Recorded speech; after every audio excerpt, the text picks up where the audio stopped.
Okay, I want to get back in here with RimWorld with this series, and I want to touch upon this time with base defenses. There's a few things that I'll cover here, but I'm doing this now because in the start of the game, you're gonna get raided. It's gonna be like probably one person, especially whatever. So we've got this guy named Toad here.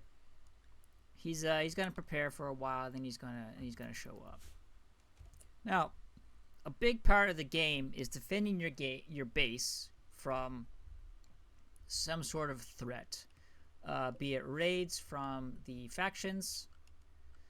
We've got 4 hostile factions against us, or from wild animals like before I had that hare come in.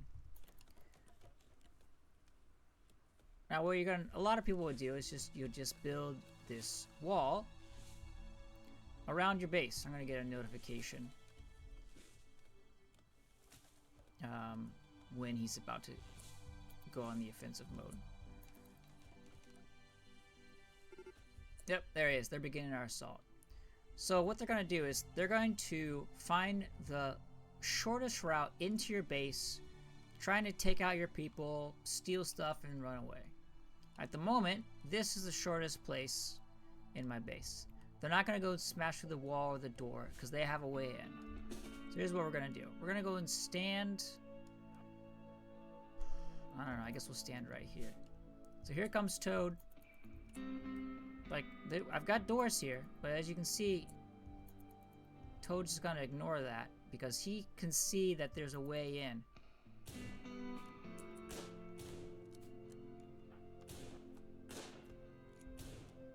Got a shot off on Toad there. Another shot. There we go. So, he dropped his marble club. We can unforbid that, and that'll go into our storage. And then Toad's here. He's gonna die out in 7 hours. Now, we could save him. But at the moment, look, it's survival as is right now, alright? So we're just gonna go back, do what we're gonna do. He also dropped some jade. That's pretty nice of him.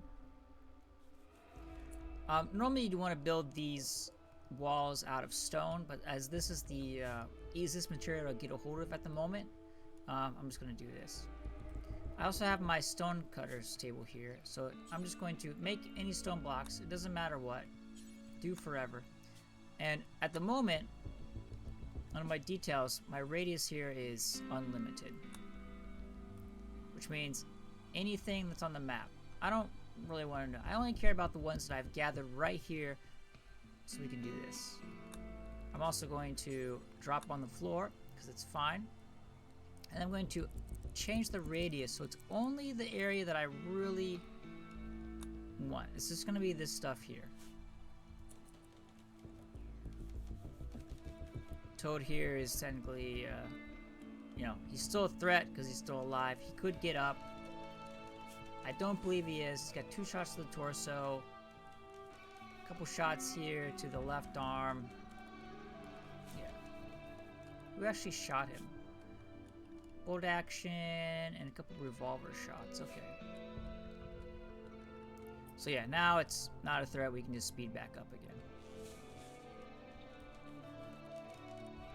Alright, so from what Toad did, you can tell he runs in, he's going to find the fastest. Now, if there's no route into your base, they're going to try to smash through the doors.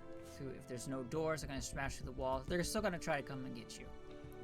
So, what people have done is essentially what they call a kill box.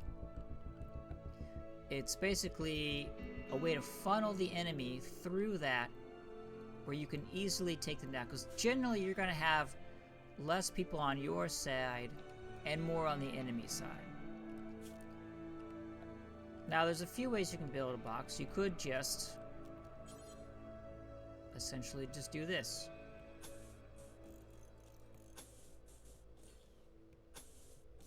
And then leave that open. and then do this. All right?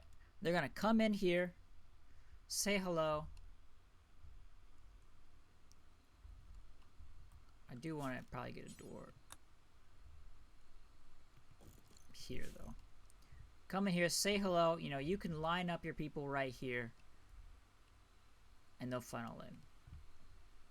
That's a basic good premise. Another thing you can do is you want them to have the longest way through. So we're gonna make a maze. All right.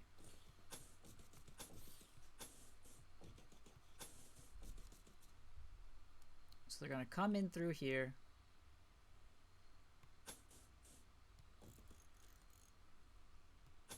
Come in like this, go through this again, and come up, and then maybe we'll have them show up here, all right?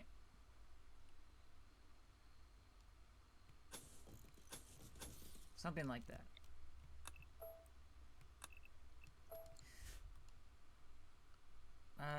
Wait a second. There we go. Whoops. So they're gonna come in, they're gonna funnel in through here, show up here, and we can, you know, we've got a security. We can just get some barricades up here, like this. We also want to, you know, this field of fire is like this, all right? That's fine. Now another thing to do is they're not going to go through the doors as long as there's at least an opening to go through. So what we're going to do here is we're going to get some doors. You might think this is weird, but actually I don't need that being a door.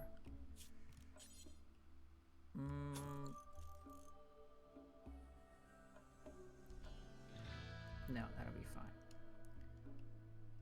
They're not going to go through. Your colonists will go through doors. Now all these doors are here because you can get some spike traps. So what we're going to do is just going to get a few here. You know, this will be fine. As just starting. You can make more or however you want. Now the reason these doors are here is normally your colonists are perfectly fine setting a trap, walking away, they'll be fine. But if they've set the trap here, they're gonna have to go over this square here to set this one, or vice versa. Now these doors are here to make it so they don't have that problem.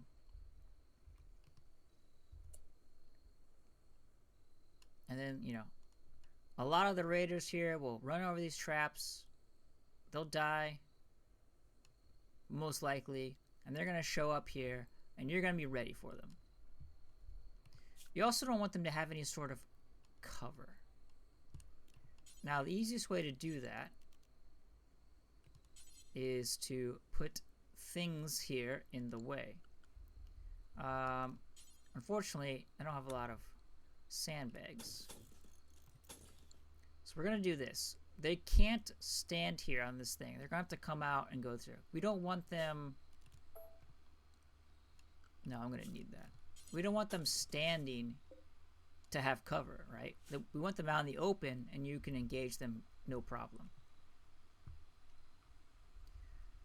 Another thing on the map, every map... I would say every map. Almost every map has something called an ancient danger. So Kelly, it's gonna be, so you've got these ruins on the map, you know, they've got here. They're damaged walls, you can tell, whatever. It's fine. Here's some damaged walls here, no problem. Anytime you see an undamaged wall, yeah, I don't have a door here, so she's got to go all the way out this. Anytime you see an undamaged wall, and it has something like this here, this is an ancient danger. So we'll go nearby. There we go. And then we get this notification like, oh, there's a sense of foreboding inside. Yeah, you want to stay away at the moment.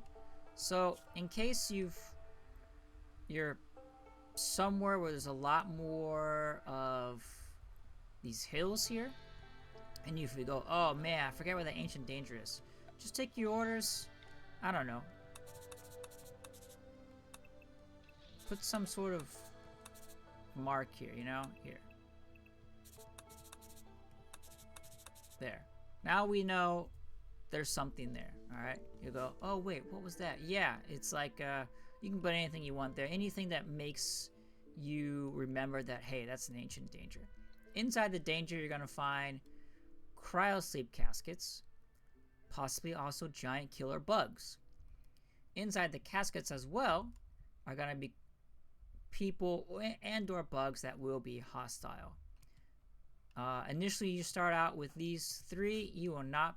It is a death sentence to dig with that. It's just something to deal with later when you have better gear. I'll probably try to get into this later at some point, but at the moment, it is impossible. We're just gonna die. Toad is still alive.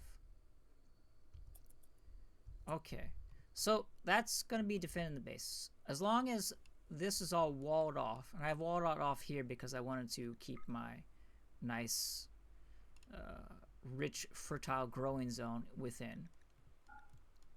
Now, at the moment, I could also extend this even further if I wanted to, if I have more animals, but Bond here is by himself and it's fine. But yeah, this will get built up, and next time wild animal, a raid comes in, they're going to come in and going to go through here, and it's going to be bad news for them.